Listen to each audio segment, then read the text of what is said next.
जय श्री जगन्नाथ। ओडिया साहित्य जगतर से जड़े अनन्या लेखिका जी एकाधारे जड़े कवि, गाल्पिका, प्राबंधिका, अनुवादिका, औपन्यासिका, संपादिका और नाटक एकांकिकार जड़े सफल स्रष्टा अटंती। तांकर क्षुद्र गल्प संकलन चिराधड़ी। से चिराधड़ी गोटे कहानीर नाम चिराधड़ी। आसतु शुणा कहानी चिराधड़ी। आगो माँ तुम शाढ़ीटार धड़ी एत फाड़ी हो गला केमती किओ? चाकराणी बुढ़ीटार तंटी फटा प्रश्न चमकी उठिले सुबासिनी। शाढ़ी कानी हाथ पोछु पोछु अगणा को धाई आसी पचारिदेले, देखी देखी कौ शाढ़ीटा चिरी पकेलु? काली पिंधिथिबा शाढ़ीटार चिराधड़ी को देखो देखो पाटी करी बुढ़ी कहला, मु काहींकी चिरीबी मो? तमे कोठी खुंचा लगेई देथिबो? धोइला बेलु ही मु देखिछि सेटा एमती चिरी जाइछि। बुढ़ी हाथ में धरिथिबा शाढ़ीटा को देखी बढ़ी जाउथुवा पाद तांकर दुआर मुहरे ही स्थिर होईगला। सतरे तो धड़ीटा केते बड़ करी चिरी जाइछि। से केमती के जानी जानी पारलेनी जमा। काली अवश्य सेमती किछि अनुभव हेइथिला तांकर, किंतु पुओ जीवाकू तरतर हेउथिला बोली विशेष ध्यान देई पार नथिले। तापरे भी आउ थरे देखी पकेइबाकू तांकर मन पड़ी नथिला। एइले बुढ़ी को की बाहाना बा देबे से केमिति चिरी गला। लाजरे मुहटा नाली पड़ीगला तांकर। रही रही त्रिलोचन को ऊपर भीषण राग आसुला। छी छी कि अपदस्थ कथा ये, कौन कहिबे से इले काहाकू? जुबा पुओ झियो तांकर एइले जानिले कौन भाबिबे? कोठी एमती लागिगला जे जम्मा जानी पारलनी। बुढ़ीर एपरी खोलीताड़ी करी सब कथा पचारिबा ढंग तांको सबु बेले विरक्तिकर लागिथाए। केते थर ताकू एई कथा पर गाली भी देइचंती। आज किंतु ताकू किछि न कही पाद फेरेई आनी रोषे घर को पशि जाऊ जाऊ कहिले, केजाणी जना नहीं मते, तू जा तो काम कर, मु पर देखिबी ताकू। बुढ़ीर मुह को सीधा चाही उत्तर देवाक आज तांको संकोच लागुथिला। रोषे घर आश्रय नहीं तत्क्षणात ता सामने दूरे जावाक से चाहूले। छी छी लाज कथा। बुढ़ीटा कौन किसी जानीपारा कि केमती गोटे अजब दृष्टि तांको चाही रही कौन गोटे गारु गारु ही कही चलची। कहू थाउ जहाँ कहवा कथा, सेगुड़ा को कान दे पारिबे नहीं से। चोर मन किंतु रही रही तांको ही अभिसंपातुथिला। काहींकी चिरी जीवार शब्दटा शुणी सांगे सांगे देखि पकेइले नहीं। काली संध्या गोटाक जाक ए घरे छुआ पिलांको आगरे ए चिरा शाढ़ीर ए चिराधड़ीर शाढ़ीटा को पिंधि से एपट सेपट होउचंदी। पिलामानक आखिरे जदि पड़िथिबो कौन भाबिथिबे से माने? नुआ शाढ़ीटा एमती अबागियारे केमती चिरीगला बोली तांको मनरे प्रश्न उठी नथिबो? काली संध्यारे घटिथिबा घटनाटा तांको पई को नुआ थिला जे से कथा को एते गुरुत्व देइथांते से। बाहाघरर एते वर्ष पर भी तांको निरोलारे केबे पाइले आज भी निज बयस को 25 वर्ष तल को खसेई नियंती त्रिलोचन। आज भी भूली जाती जे से आ 30 वर्ष तलर से युवक त्रिलोचन न रही जुबा पुओ झियो रमा, राधा और श्यामर बापा त्रिलोचन दास बोली। ए विषय सुबासिनी सबू कथा को हसरे उड़े दे कहती, मो कथा छाड़, तुमको देखी किए कहब जे तुम्हें 3टा पिलार माँ बोली? आज भी लोके धाई आसबे तुम विवाह प्रस्ताव नहीं। एपरी चाटुक्ति शुणी खुशी हबार बयस आउ तांकर नथिला। तेणु त्रिलोचनंकर ए बेहिया कथा शुणला मात्रे ही तांको विरक्ति द्विगुणित हो जाए, भ्रुकुंचित हो जाए। स्वामींकर प्रेमवाणी तांको उल्लसित करने बदल में मनरे भयजात कराए, काले पिलांक कानरे पड़ीजिवो बोली। चुप हो जिबार संकेत से दियंती, किंतु खातिर करंतीनी त्रिलोचन तांको अजथा भय को। ओलटी जुक्ति करंती, जानतु कौनटा खराब कथा? निज बापा मांकर भल पाइबा को देखी किछि तो शिखिबे। नचेत आजिकालीर समाज रे युवा दंपति भितर विवाह विच्छेद परी घटना जेपरी सामान्य कथा हो चली। तार मूल कारण कौन जानिच? बापा माँ संपर्क कटुता आ परस्पर को सह्य न करि परिबा। ପିଲାଟି ଦିନରୁ ବାପା ମାଆଙ୍କୁ ନିଜ ନିଜ ଭିତରେ ଝଗଡ଼ା କରୁଥିବା ଦେଖି ବଡ଼ ହୋଇଥିବା ପିଲାଟିଏ ଭବିଷ୍ୟତରେ କିପରି ସୁଖୀ ଗୃହସ୍ଥି କରିପାରିବ? କି ଯେ ଅବିଚାରିକା କଥା ତ୍ରିଲୋଚନଙ୍କର! ଏସବୁ ଗୂଢ଼ କଥା ସୁବାସିନୀ କେବେ ବି ବୁଝିପାରନ୍ତିନି।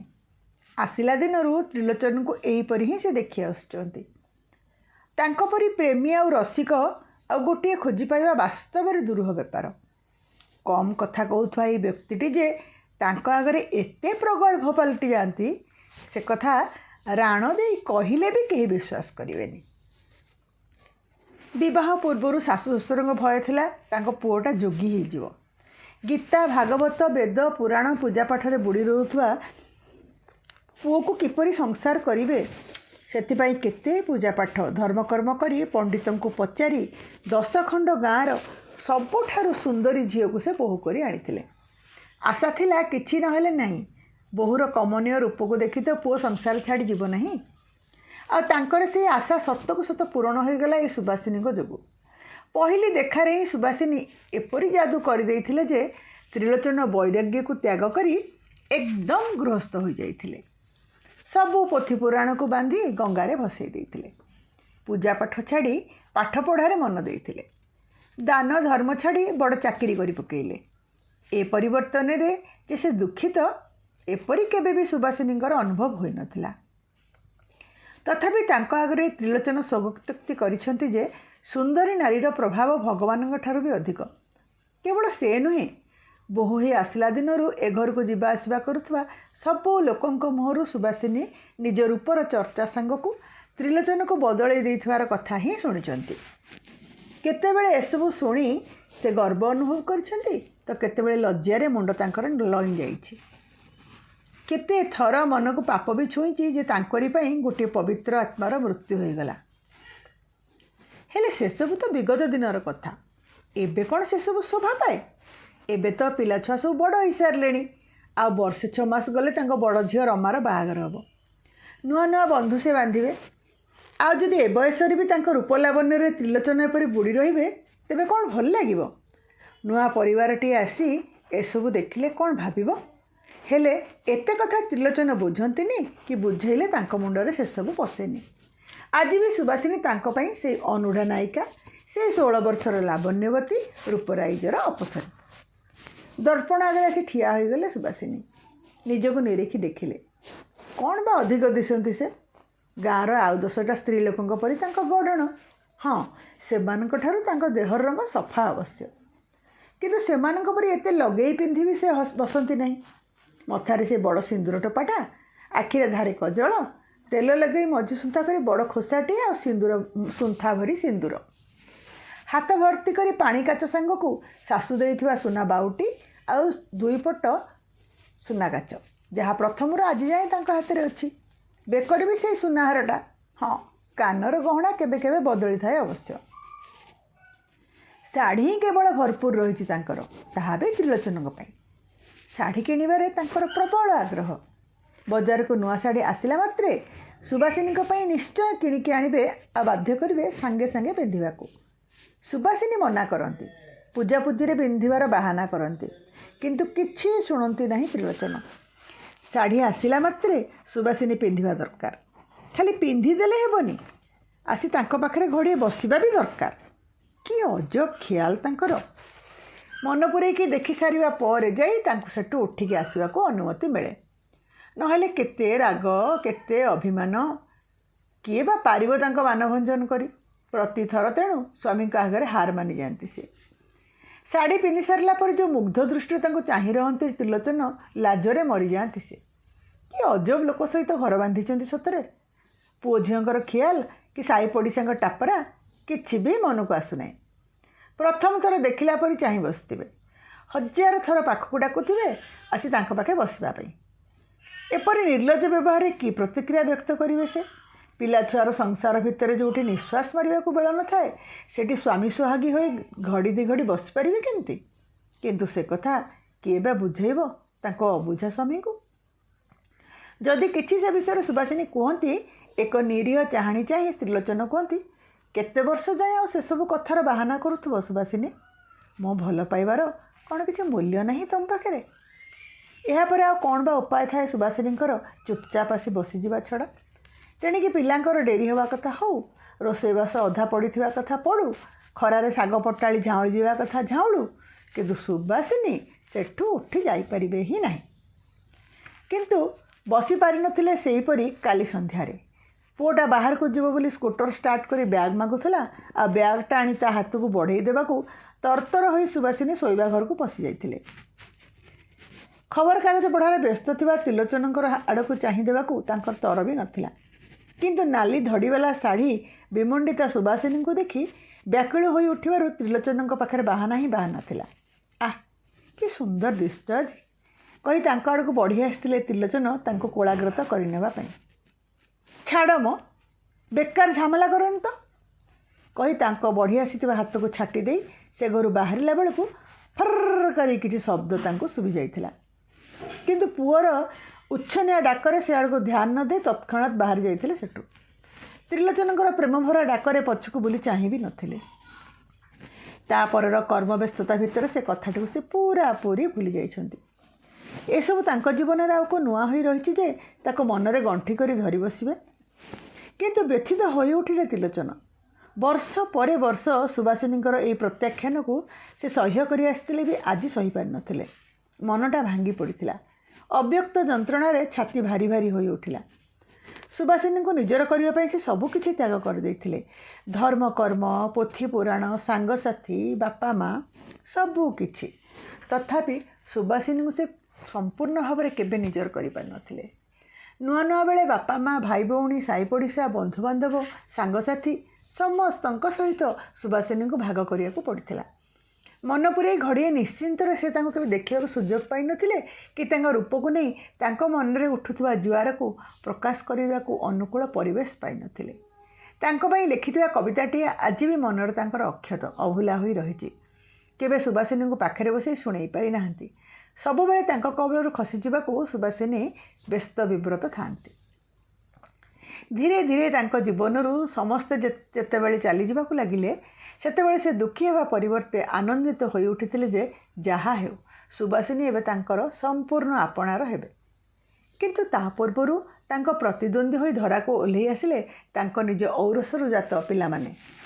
ଅନ୍ୟମାନଙ୍କ ପାଖରୁ ତ ଘଡ଼ିଏ କି ଓଳିଏ ପାଇଁ ହେଲେ ସୁବାସିନୀଙ୍କୁ ପାଇପାରୁଥିଲେ, କିନ୍ତୁ ଏବେ ଆଉ ସେତକ ବି ମିଳେନା। ଏବେ ତ ସୁବାସିନୀ ତାଙ୍କ ପତ୍ନୀ ଅପେକ୍ଷା ତାଙ୍କ ପିଲାମାନଙ୍କର ମା ଅଧିକ ହୋଇଯାଇଥିଲେ। ସବୁ କଥାରେ ପିଲାଏ ଦେଖିବେ, ପିଲାଏ ଶୁଣିବେ, ଖରାପ ଭାବିବେ, ପିଲାଏ ଆସିଯିବାର ସତର୍କ ଘଣ୍ଟି। ମନଟା ତାଙ୍କର ବିଦ୍ରୋହ କରି ଉଠେ। ଯଦି ଏପରି ହେବାକୁ ଥିଲା ତେବେ କାହିଁକି ତାଙ୍କୁ ସଂସାରୀ କରିବାକୁ ଏତେ ଚେଷ୍ଟା କରାଯାଇଥିଲା? ଛାତି ଭିତରେ ଆଜି ଅସହ୍ୟ ଯନ୍ତ୍ରଣା। ଯଦିଓ ଏ ଯନ୍ତ୍ରଣା ନୂଆ ନୁହେଁ, ତଥାପି ଆଜି ଥିଲା ବରଦାସ୍ତର ବାହାରେ। ବେଳ ଗଡ଼ିବା ସଙ୍ଗେ ସଙ୍ଗେ ସେ ଯନ୍ତ୍ରଣାଟା କମୁନଥିଲା, ବରଂ ବଢ଼ିବାକୁ ଲାଗିଥିଲା। ଆଖି ଆଗରେ ସବୁ କିଛି ଧୂଆଁ ଧୂଆଁ ଦେଖାଯିବାକୁ ଲାଗିଲା। ହୃଦୟର ଗତି ଖୁବ୍ ବଢ଼ି ଚାଲିବାକୁ ଲାଗିଲା। ତାପରେ କ'ଣ ହେଲା ସେ କିଛି ଜାଣନ୍ତିନି। ଖବରକାଗଜଟାକୁ ହାତରେ ଧରି ସେଇ ଚୌକି ଉପରେ ଚେତାଶୂନ୍ୟ ହୋଇ ସେ ପଡ଼ିଯାଇଥିଲେ। ଭାଗ୍ୟ ଭଲ, ପୁଅ ସେଇ ପାଖରେ ଠିଆ ହେଇଥିଲା। କ'ଣ ହେଲା ବୋଲି ଧାଇଁ ଯାଇଥିଲା ପାଖକୁ। ସଙ୍ଗେ ସଙ୍ଗେ ହସ୍ପିଟାଲ ନେଇଗଲା ବୋଲି ରକ୍ଷା ପାଇଗଲେ, ନହେଲେ କ'ଣ କରିଥାନ୍ତେ ସେ? ଚମକି ଉଠିଲେ ସୁବାସିନୀ। ଦରଜା ବନ୍ଧକୁ ଆଉଜି ଠିଆ ହୋଇ ସେତିକି ବେଳୁ ସେ କେତେ କ'ଣ ଭାବି ଚାଲିଛନ୍ତି। ଆଖିର ଲୁହ ତାଙ୍କ ଅନୁମତିକୁ ଅପେକ୍ଷା ନ କରି ନିଜ ହିସାବରେ ବହି ଚାଲିଯାଉଛି। ଲୁଗାକୁ ଶୁଖେଇ ସାରି ବୁଢ଼ୀ କେତେବେଳଠୁ ସେଠୁ ଯାଇସାରିଲାଣି।